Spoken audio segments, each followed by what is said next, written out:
processo, parabenizar e dar um bom dia ao Zanira, a todas e todos presentes. Inicialmente eu quero agradecer aqui a indicação do meu nome para participar dessa banca de defesa de mestrado, o que ao mesmo tempo me honra, me deixa bastante inquieto pelo compromisso de estar à altura dos componentes da mesa. Saúdo a todos e todas pelo momento ímpar, que celebra a culminância de um esforço revelador da competência profissional da pesquisadora Alzanira. Parabenizá-la pela maneira inovadora e irreverente com que você teve a ousadia de apresentar seu trabalho, ainda mais sabendo que o campo da ciência ele é extremamente conservador, né? E você desafiou isso. Acho que são os novos tempos, né? E como você chegou aqui falando, talvez seria um bom exemplo de quebra de paradigma nesse processo. Dizer então que estou feliz por estar aqui, tentar trazer alguma contribuição para o seu trabalho. Acho que a apresentação foi uma apresentação interessante. Você deu conta de mostrar o que você fez nesse período de mestrado, e aí deixa muito claro assim, o mestrado ele exige tanto do orientada como do orientador um tempo extra, uma dedicação que não se cumpre se eu for pensar apenas da necessidade de cumprir um prazo, né? Há um envolvimento entre pesquisa e pesquisador, e eu não consigo separar você do seu trabalho. Eu não sei, talvez por estar conhecendo você já tão envolvida com a questão da literatura de cordel, que eu não consigo ver a Alzanira distante, né? Ela é isso, esse complexo mesmo, essa coisa, e isso é bonito, isso é interessante. Então a sua dissertação, Alzanira, o ensino por meio da literatura de cordel, discute a literatura de cordel como instrumento de ensino, e o faz com muita propriedade do ponto de vista da articulação entre a experiência de professora e as reflexões teóricas, bem como pondera que a formação de professor perpassa pelas experiências, postura política, vivências familiares, além de se articular com a formação acadêmica.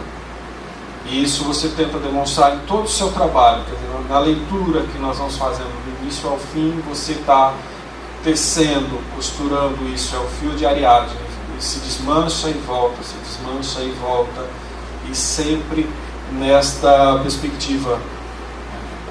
O relatório apresenta 159 páginas e se encontra organizado em introdução, 3 capítulos, considerações finais e referências.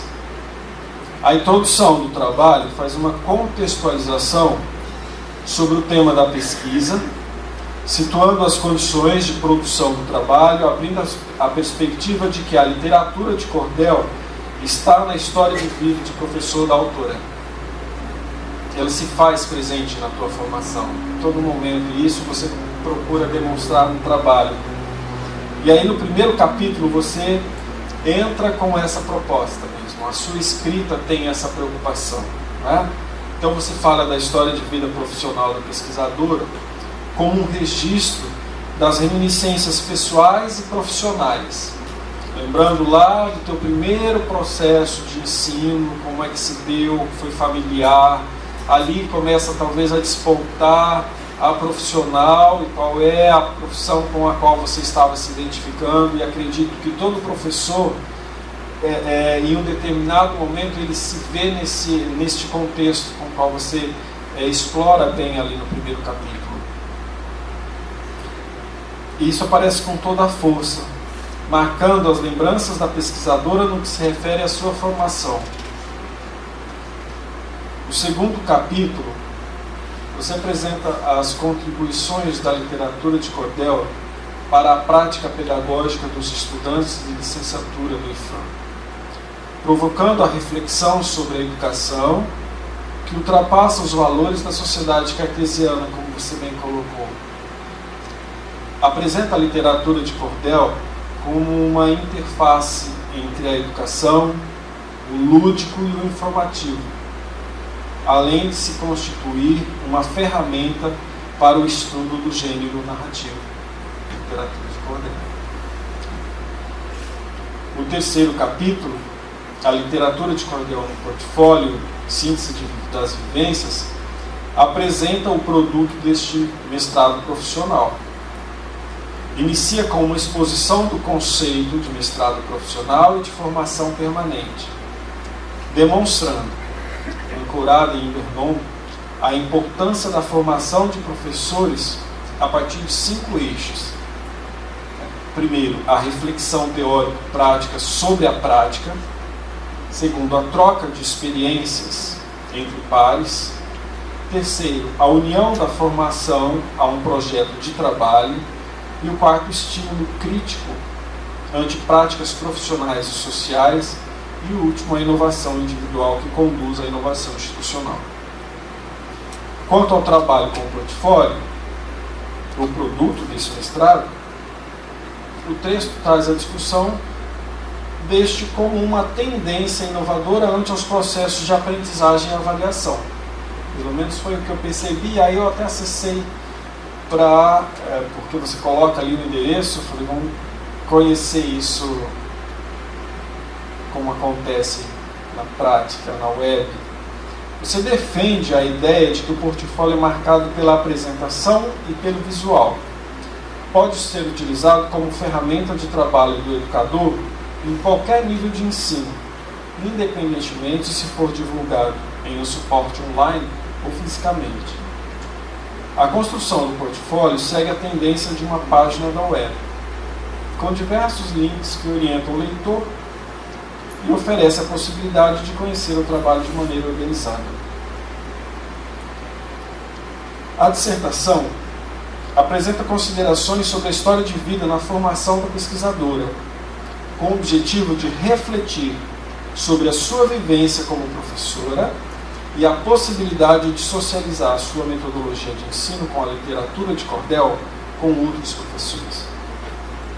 Em relação à abordagem metodológica, optou-se pela investigação autobiográfica, do tipo história de vida, que se situa na perspectiva da modalidade de pesquisa qualitativa, a qual possibilita o estudo das percepções pessoais, assim como permite a aproximação da pesquisadora com o objeto investigado, contribuindo na análise da história de vida como fonte primária para a reflexão sobre formação de professor. Os autores que embasaram teoricamente a pesquisa foram Francisco Bernon, Antônio Nova, Tardif.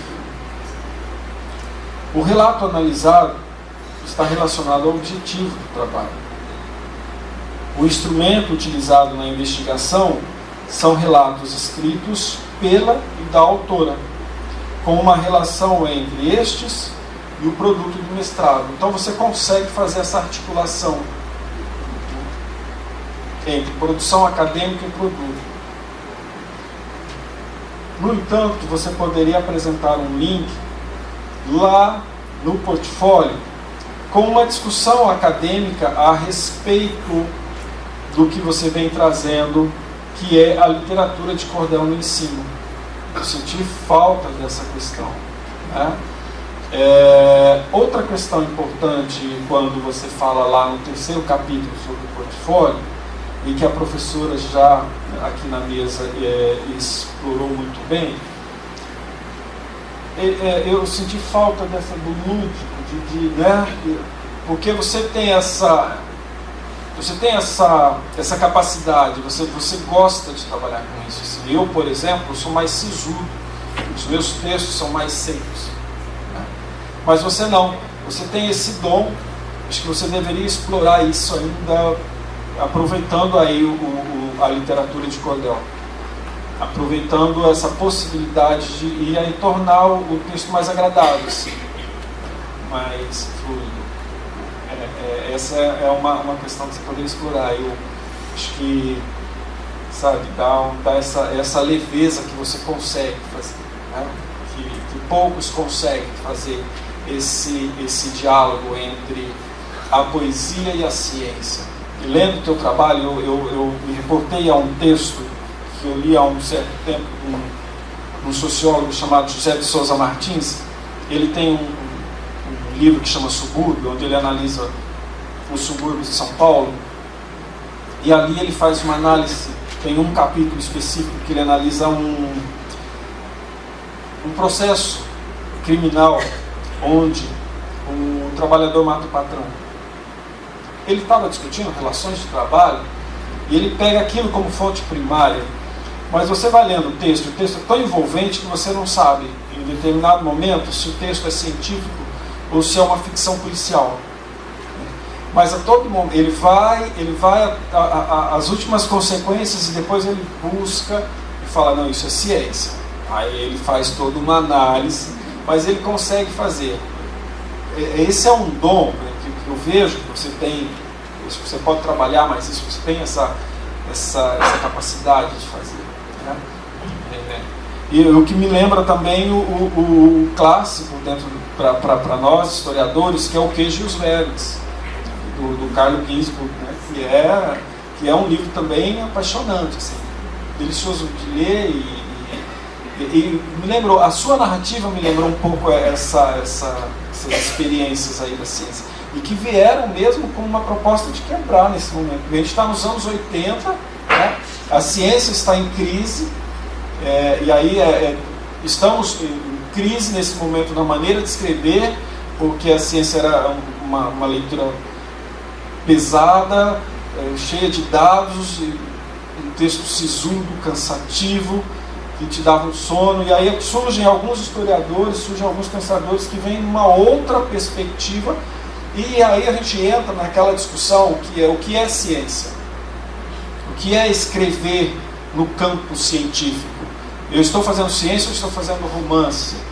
Então, se você entrar e puxar o seu texto para uma discussão, acho que isso é importante aí, para uma discussão no campo científico, discutindo a literatura de cordel, você não vai deixar de ter essa sensibilidade, que eu acho que é um ganho do seu trabalho, e ao mesmo tempo você vai endossar de que o seu trabalho é sim ciência, que não deixa de ser ciência, entendeu? Eu acho que você faria bem esse diálogo. Então é uma proposta. Assim, para finalizar, o relatório apresenta uma escrita apropriada para uma dissertação. Eu gostaria de frisar isso, porque às vezes vão falar, bom, mas então você está falando que o texto não é científico? Não, é sim, tá? Com pequenos deslizes da questão da formalidade acadêmica, que isso aí o texto nunca está pronto, finalizado, né? Contudo, do ponto de vista deste examinador, eu tenho só algumas sugestões a fazer, né? Porque eu percebo que a relação entre a formação pessoal e profissional, fazendo assim essa relação do ponto de vista teórico, você poderia explorar um pouquinho mais. Poderia continuar esse enfoque, talvez, em um artigo. Não necessariamente aqui, mas escrever um artigo, né?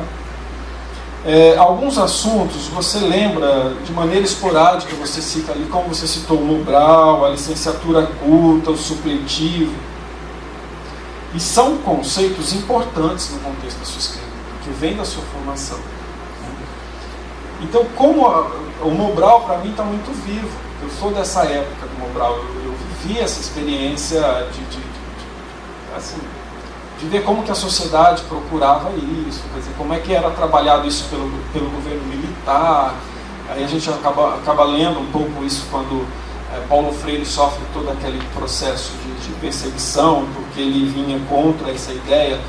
Mas acredito que muitos leitores do seu texto vão ter dificuldade de identificar o que é o Mobral, o que é uma licenciatura curta, porque eles não tiveram essa experiência que nós tivemos. Então você poderia talvez trazer nota de rodapé só, colocar um movimento brasileiro e tal, sabe, dos anos 70, né?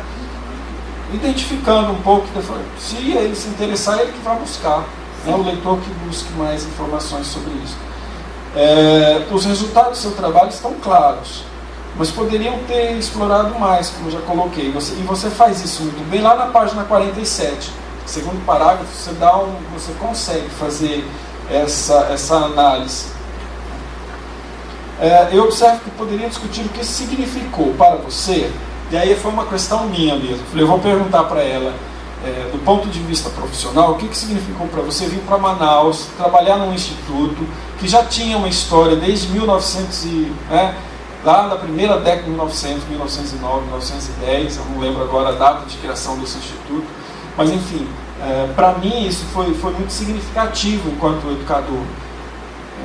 Poxa, agora eu estou indo para uma instituição que tem uma história, né, de 100 anos. Quer dizer, é uma responsabilidade social. Você vai fazer parte de um grupo que tem que manter o nome dessa instituição. E a gente sabe que o nome do IPHAN tem um peso, né,